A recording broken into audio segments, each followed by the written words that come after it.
ഫഇന്നഹും ഗൈറു മലൂമീൻ. ഇങ്ങനെ അനുവദനീയമായ രീതിയിൽ സെക്സ് നടത്തുന്നത് തീരെ ആക്ഷേപിക്കപ്പെടേണ്ടതല്ല.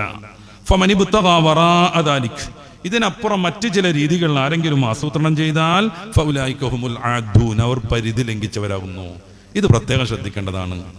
ലൈംഗികമായ ഭാര്യമാരുമായുള്ള നിയതമായ ബന്ധം, ഞാൻ നിയതം നീതിയുക്തം എന്നൊക്കെ ഇടക്കിടക്ക് പറയണത് ഏതെങ്കിലുമൊക്കെ വീഡിയോസ് കണ്ടു, ഏതൊക്കെയോ വൃത്തികെട്ട പോൺ സൈറ്റുകളിൽ ചെന്നു, എന്നിട്ട് അവിടെ കണ്ടതൊക്കെ പ്രയോഗിക്കണം എന്ന് കരുതുന്ന ഒരു ട്രെൻഡ് വളർന്നു വരുന്നു. ഈയിടെ ഷാർജയിൽ ആത്മഹത്യ ചെയ്ത ഒരു സ്ത്രീ എഴുതി വെച്ചത് അങ്ങനെയാണ്. അയാൾ ഭയങ്കരമായ വൈകൃതത്തിന്റെ ആളായിരുന്നു, സഹിക്കാൻ പറ്റണില്ല എന്ന് ഭർത്താവിനെ കുറിച്ച്. ഇതൊരു കേസൊന്നുമല്ല, കുറെ കേസുകൾ നമ്മളിപ്പോൾ കേരളത്തിൽ ചർച്ച ചെയ്തുകൊണ്ടിരിക്കുകയാണ്. അയാൾ കാണുന്ന പോൺ സൈറ്റുകളിൽ കാണുന്നതൊക്കെ യാഥാർത്ഥ്യമാണെന്ന് വിചാരിച്ച് അതെല്ലാം ചെയ്യാൻ അയാൾ എന്നെ നിർബന്ധിപ്പിക്കുമായിരുന്നു എന്നാണ് ആ പെൺകുട്ടി ആത്മഹത്യയിൽ എഴുതി വെച്ചത്, ആത്മഹത്യ കുറിപ്പിൽ.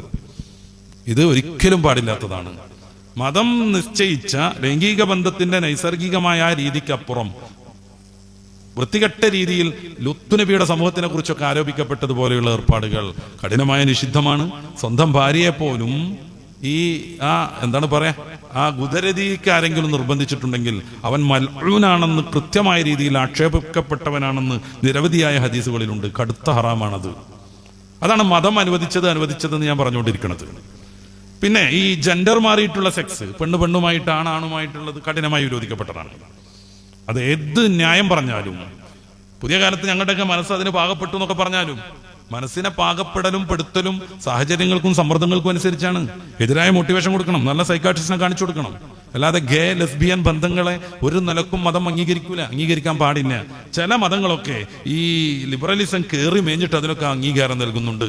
ഈ മരണപ്പെട്ട ഫ്രാൻസിസ് മാർപ്പാപ്പ അദ്ദേഹത്തിന്റെ അവസാനമായി തീരുമാനിച്ച ചില മതവിധികളിൽ ഒന്നതായിരുന്നു ഗേ ലെസ്ബിയൻ ബന്ധങ്ങൾക്ക് അനുമതി കൊടുക്കുക, എല്ലാ പള്ളിയും അതിന് സംവിധാനം ഏർപ്പെടുത്തി കൊടുക്കുക, എല്ലാ പള്ളിയിലെ അച്ഛന്മാരും അവരുടെ കുർബാനയിലും നിക്കാഹിലും ഒക്കെ പങ്കെടുക്കുക.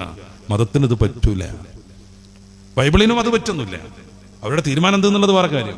സ്ത്രീയോടെന്ന പോലെ പുരുഷനോടൊപ്പം ശയിക്കുന്നവർ അഭിശപ്തരാണെന്നും അവരെ നഗരാതിർത്തിയിൽ നിന്ന് പുറത്താക്കണം എന്നൊക്കെയാണ് ബൈബിളിലുള്ളത്.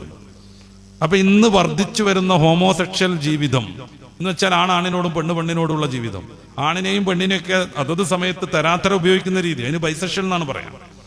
കഠിനമായ ഹറാമാണ്, നിഷിദ്ധമാണ്, പാടില്ലാത്തതാണ്.